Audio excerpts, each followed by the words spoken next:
मैं जया जी से ये उम्मीद नहीं थी। मैं उनको बहुत प्रणाम करता हूँ, सेंट्रल हॉल में उनके पैर छूता हूँ।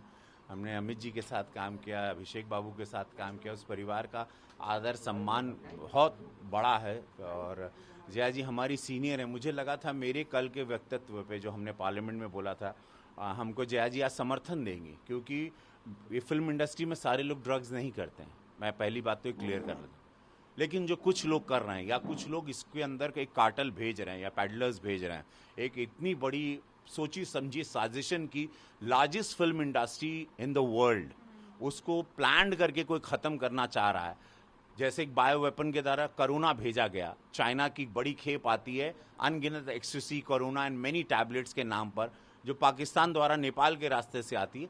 इस खेप को हमारी इंडस्ट्री को भी, क्योंकि बॉलीवुड के सुपरस्टार्स के से रोल मॉडल्स होते हैं, तो यहाँ पर भी इसको एक फैशन के रूप में, हम लोग जब 90s में आए थे तो ये सब फैशन नहीं था। जया जी जब आई थी तो नहीं था। तो हम लोग अगर आवाज़ नहीं उठाएंगे तो कौन आज मैं चाह रहा था कि जया जी मेरा समर्थन करें, या तो उन्होंने मेरा व्यक्तित्व तो सुना ही नहीं या मेरी बात सुनी ही नहीं। इंडस्ट्री को बचाने की बात, युवाओं को बचाने, कल मेरे बच्चे भी आएंगे तो किस माहौल में आएंगे, कल आप भी जाना चाहोगी तो किस माहौल में जाओगी, कल जया जी का परिवार जाना चाहेगा, तो हम लोग कौन सा माहौल दे रहे हैं। We have to protect a industry. ये इंडस्ट्री से हम लोग बिलोंग करते हैं, हम लोग पार्लियामेंट में। अगर इंडस्ट्री की आवाज़, और मैंने पहले भी इंडस्ट्री की आवाज़ उठाई है, मैंने कलाकारों के भविष्य के लिए भी आवाज़ उठाई है कि उनके बुढ़ापे में उनको पैसे नहीं मिलते, वो आवाज़ आज तक कोई कलाकार नहीं उठाया। तो अगर हम ये आवाज़ उठा रहे हैं तो मैं चाहता था कि मेरे सीनियर्स, उनकी पार्टी अलग है, देखिए उनकी विचारधारा अलग है। मेरी पार्टी भारतीय जनता पार्टी, हमारी विचारधारा है गंदगी को देश से साफ करना। 2014 से यशस्वी प्रधानमंत्री साफ कर रहे हैं गंदगी, और उस सफाई कितनी हो रही है पूरा विश्व देख रहा है। तो ये ड्रग्स की भी सफाई होगी, राइट। उनकी विचारधारा उनकी पार्टी की है, मैं क्या नहीं, वो नहीं मैं जानता। मेरे देश के युवाओं को आप खोखला नहीं कर सकते हो। मैं किसी भी साजिशन तरीके से अपनी फिल्म इंडस्ट्री को, जो कि जया जी की भी फिल्म इंडस्ट्री, जितनी उनकी है उतना हक मेरा भी है इस इंडस्ट्री में, मैं उसको खोखला होने नहीं दूंगा। भले मेरी जान चली जाए, मुझे आवाज़ उठानी है। मैं अपने बच्चों के लिए, अपने भविष्य के लिए, अपने युवाओं के लिए, मैं फिल्म इंडस्ट्री का नाम बदनाम होने नहीं देना चाहता। कुछ लोगों की वजह से आज फिल्म इंडस्ट्री का नाम बदनाम हो रहा है कि सारे लोग ड्रग रैकेट्स में हैं। ये गलत बात है। कुछ लोग हैं, लेकिन उनकी भी कमर तोड़नी है। जो कुछ लोग हैं, एक भय पैदा करना, वो सारे सप्लायर्स को, वो सारे ड्रग माफिया कार्टल्स को, जो अंदर ड्रग सप्लाई कर रहे हैं और हजारों करोड़ रुपया कमा रहे हैं। ये कई हजार करोड़ का बिजनेस है, कई सारे माफियाज इसमें जुड़े हुए हैं, and we have to really take care. और इसीलिए कल मैंने पार्लियामेंट के पहले दिन ये मेरी आवाज़ गूंजी, और मुझे समर्थन मिलने के बजाय मुझे इस तरह से जलील किया गया।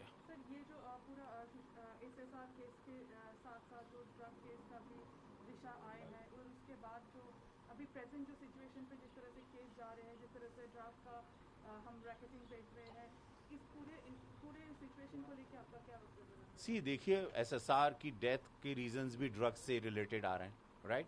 कहीं ना कहीं एडिक्शन रहा, तो कौन ये भेज रहा है, कौन इजीली सप्लाई कर रहा है, मैं उनकी बात कर रहा हूँ। मैं अपने एक्टर्स तो बहुत एक भोली कौम होती है, कलाकार होते हैं, बट उनको कौन टेम्प्ट कर रहा है, कौन इजीली पहुंचा रहा है, वो पेडलर्स को पकड़ना, वो कार्टल्स को पकड़ना, कौन ऐसी पार्टीज करवा रहा है, उनको पार्टीज को रेड करनी है। NCB has to watch all that, कि कई हजार करोड़, बिकॉज शायद कई महंगी चीजों में लोग बेचते हैं।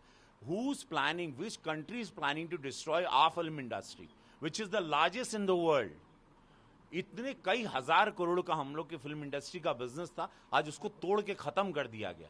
किसने फिल्म इंडस्ट्री पर यह वार किया, कौन साजिशन हमारी फिल्म इंडस्ट्री को खत्म करना चाह रहा है, ये भी तो हमारी सरकार की चिंता है। तो डेफिनेटली मैं सरकार का सांसद हूं और मैं फिल्म फ्रेटर्निटी से बिलोंग करता हूं, तो ये मेरी आवाज़ उठेगी और मैं ये आवाज़ बताऊंगा कि कौन साजिशन हमारी फिल्म इंडस्ट्री को ख़त्म करना चाह रहा है।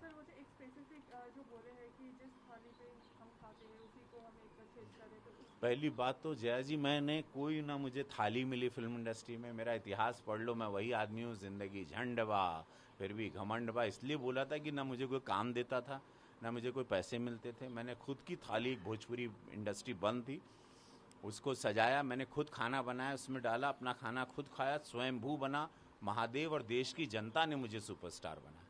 मेरे पर कभी किसी की नज़र ही नहीं गई, ना मुझे किसी ने लॉन्च किया। मैंने स्वयं को लॉन्च किया। आज ये मैं, चलो बात निकली तो पहली बार मैं 30 साल में बता रहा हूँ कि मैं रवि किशन बना कैसे। मैं तो एक प्रीस्ट का बेटा था, मुझे तो कोई पूछता नहीं था।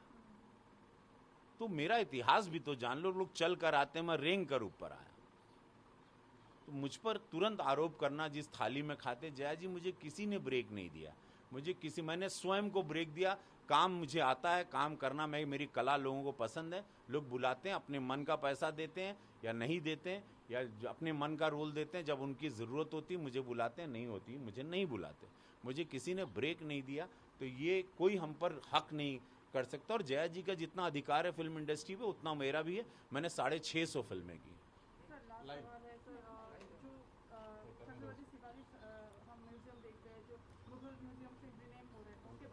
मैं पूज्य महाराज योगी जी को दिल से धन्यवाद देता हूँ कि अच्छा किया महाराज जी इसको छत्रपति शिवाजी महाराज का नाम दिया।